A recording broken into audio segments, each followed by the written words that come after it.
Hey guys, I'm Stephanie and this is Steph Stove, and today we're going to be making a great little sweet treat that's wonderful to give at the holidays or just to enjoy with yourself and your family. And it is extra special to me because this is the absolute first recipe that I remember collecting as a child from one of my dear sweet neighbors that I just absolutely love. So I'm going to share it with you today, and it is fudge. So here we go. Let's get ready and make us some awesome fudge.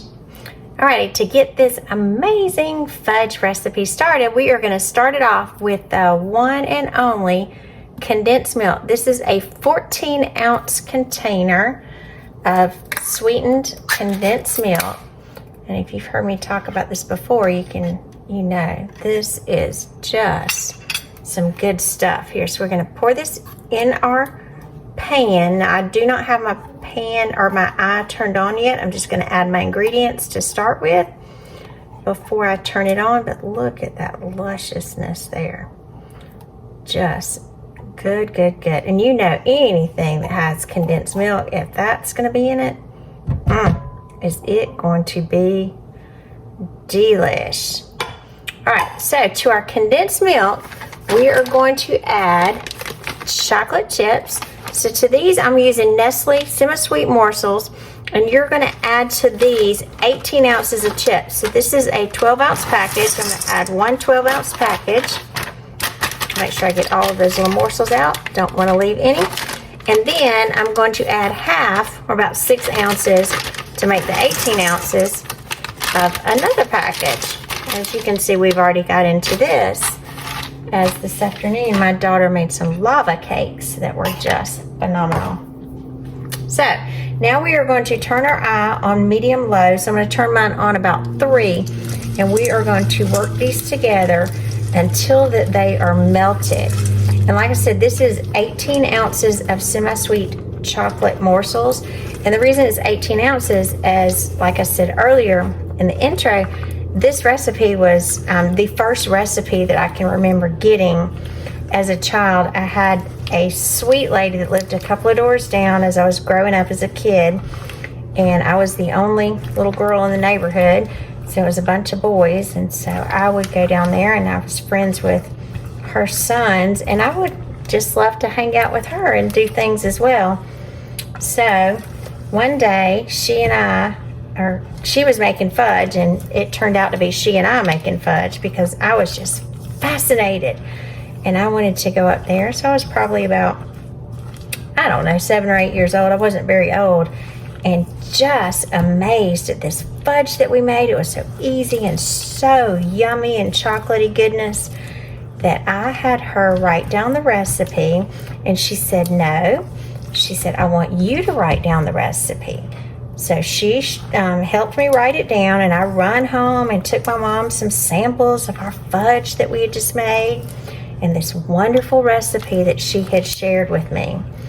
And I have been making this ever since. This is the only fudge recipe that I make. It's that same one that I had as a little girl.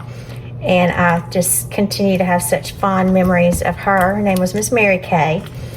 And I just dearly loved making that fudge with her. I had such wonderful memories of that. Just, you know, like I said before, there's memories in our food and everything we do. And just like at Steph Stove, I said we like to make memories one dish at a time. And this is something that always brings wonderful memories to me. Remembers my childhood, Miss Mary Kay. Not to be confused with the cosmetic Miss Mary Kay. Totally different, but it was just such a fun time.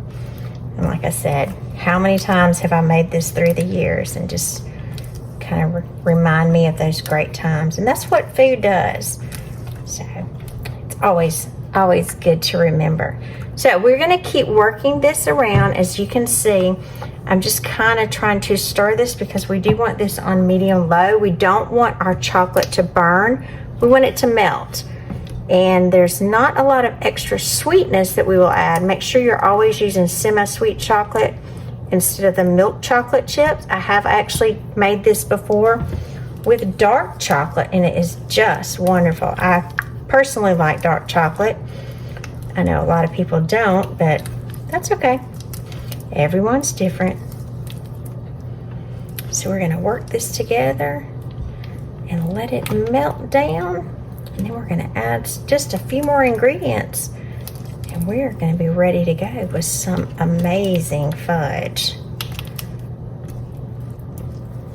You know, some fudges, fudges, I know that's the true word, but sometimes when you have fudge, it's just very, I would say, grainy and sugary. And you'll see that this is not. This is a very smooth, just creamy fudge. And it's oh so good. So I'm just continuing to work this, making sure, working up from the bottom. And you will have to put a little effort into it because it will, again, start getting a little firmer as you're working through it. And you don't want to leave it, so don't ever leave something like this because it will scorch and burn. And you would be very disappointed that your fudge had burned. And it will probably mess your pan up as well. And as you can see, it's starting to come up that good creamy texture. And who doesn't like chocolate? Good stuff, good stuff. Now, I have experimented throughout the years with a few different chocolate brands. I would say that Nestle's is my favorite. I've used Hershey's, I've used Ghirardelli, and I like those okay, but again, Hershey's is good, but the Nestle Toll House one is my favorite. Like I said, I do remember when I first started making this recipe when I was young, you would generally get chocolate chips in 6-ounce containers. So I remember I always had to get 3 packages of them. So Miss Mary Kay said you need 18 ounces, 3 packages. And if you have young kids and you're not used to cooking with them, introduce them to some cooking. It's a great way for them also to understand and learn measurements. If you can see, I'm lifting my pot up here just because I don't want it to get too warm. So every once in a while, I'll just lift it up. But they can understand, you know, if they're trying to come up with 18 ounces and you have a 6-ounce package, how many do you need? So it's a great teachable moment where you can help them with some math skills that they need, or if they're measuring, you know, from a teaspoon to a tablespoon, what's the difference? Just a good way to interject fractions and math.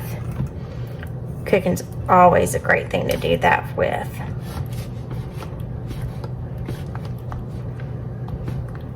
Almost melted. So we still got some chips in here, so we just gotta keep it working.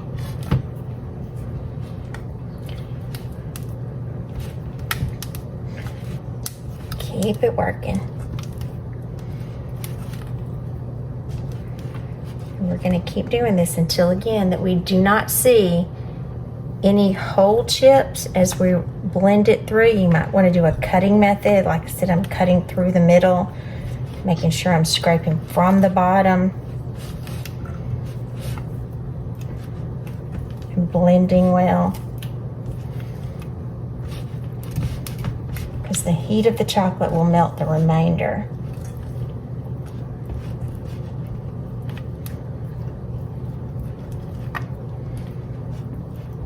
Oh, doesn't that look good?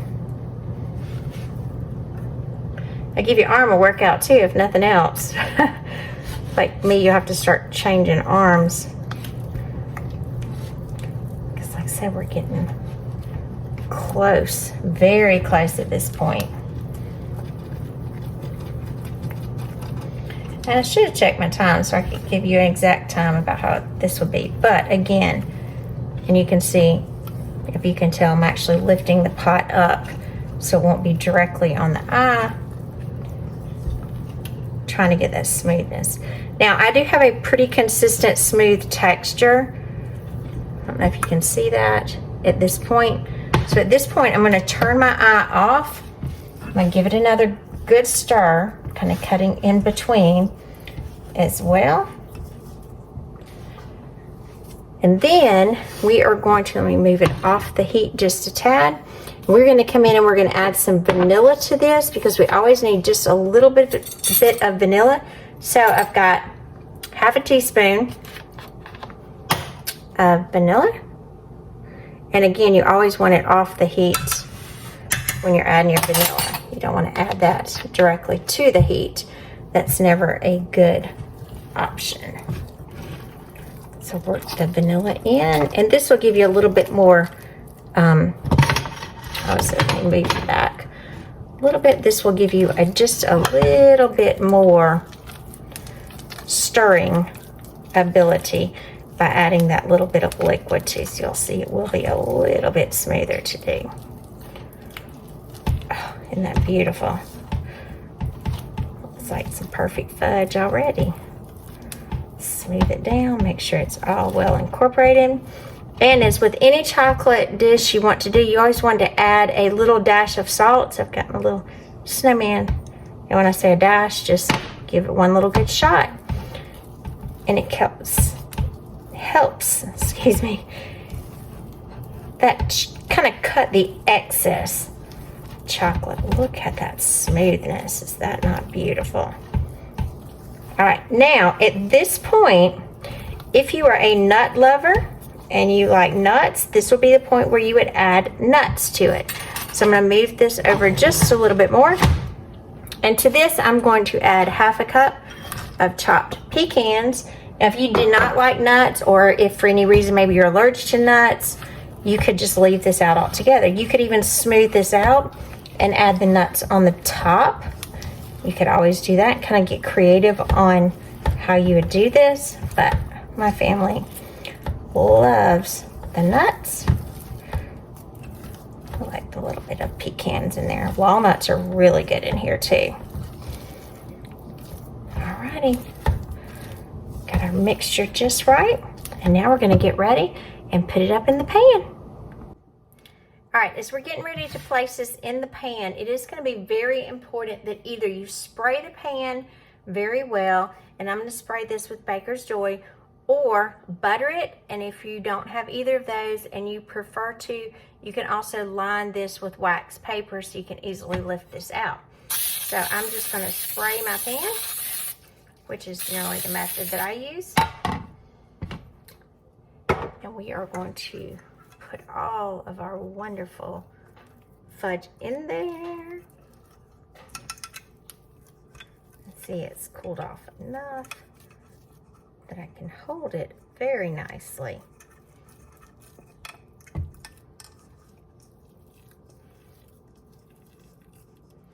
You can see how thick and solid this is.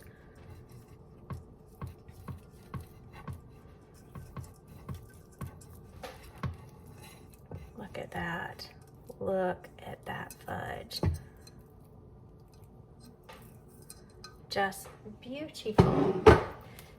Now, you will need to kind of using your spatula. This particular pan is, I believe it is like 11 by 7. And let me look under it. 11 by 7. That is the exact size. I should have checked earlier. You just want to press this down, and you can see the back of my spoon is, or my little spatula here, is very easy. Look how smooth and pretty that is. Just smooth it out. You can put this in a beautiful mold if you have a fancy mold, if you'd like to do that. If you want a little narrower dish and you want the fudge to be a little bit more condensed and solid, like you would see it probably at like some candy shops. That way you get a big old fat chunk of fudge. You could definitely do that. So really the size of the container is up to your preference on what you would like. But again, as you can see that I've greased it, it is very easy to maneuver and malleable. Get that all level, because this will be our only opportunity. As you will see, it will firm up very quickly. All right, Now we need to take this fudge and place it into the refrigerator for about 2 hours until it sets. And then we'll take it out and chop it into pieces and enjoy us some yum, yum, good chocolatey fudge with pecans. Let's put it in the refrigerator. All right, it has been 2 hours, so our fudge is completely set. And right over here to the side, if you notice, I do have a cup of really warm water. And I'm gonna push this down here, checking the temperature with my hands. It is super hot, and I do want that. So if you have a butter knife, you can put this in really warm water. And like, I'm going to come to the edge here and just kind of go around. Now, if you had this lined with wax paper, you could just lift it out, but I'm just going to kind of push around the edges, and the warm butter knife, you can see I can start to lift it up, which is what I want, because I want to get this entirety of the fudge out, and then we are going to slice it. So I'm going to just come to the edges. Kind of get me a little air pocket here so I can get it out. Now you could leave it in your pan. That's perfectly fine, and cut it from there. So let me get it out. I'm going to transfer this to a cutting board. If you see, that is one huge pan. Entirety of fudge. Now, I've got a large knife, and I'm going to do the same thing. I'm going to put this into my warm water to cut it. It should dry it off. And then I'm going to come and make me some squares and press carefully down. And then do this all the way throughout. Press with a little bit of effort. Get all the way through here. And again, you do not need these pieces very large because this fudge is extremely rich. All right. And it doesn't matter if you don't get them so even. So I'm going to dip this in to get this warm one more time. Wipe the excess off. Then I'm going to come down and make, I guess this will be like about an inch piece. Here, we make that off. And all the way down. Who doesn't like some good fudge? And this makes a great thing that you can do, like I said, with your family. You can give this away as a gift. Because like I said, there's so many of us that love chocolate or chocolate treats. And this makes a nice little gift that you can package up and give to someone at the holidays. And like I said, it's a gift that you've made. Makes it even better. So now, let me come in. Look at that fudge. Isn't that beautiful? We'll make a little Happy Holidays plate for Santa here with some fudge. Plate some of this up and get ready to taste this fudge. Look at that. Oh, it's so pretty. Look at that. Beautiful, beautiful, good looking fudge.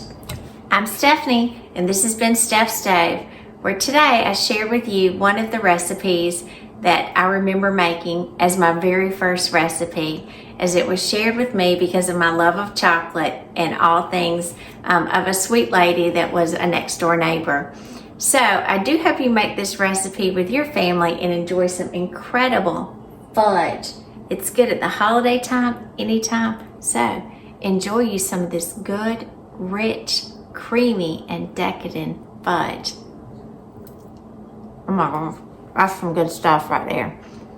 And remember, Steph's Stove, we're making memories one dish at a time. Thanks for watching. Have a great night. Bye.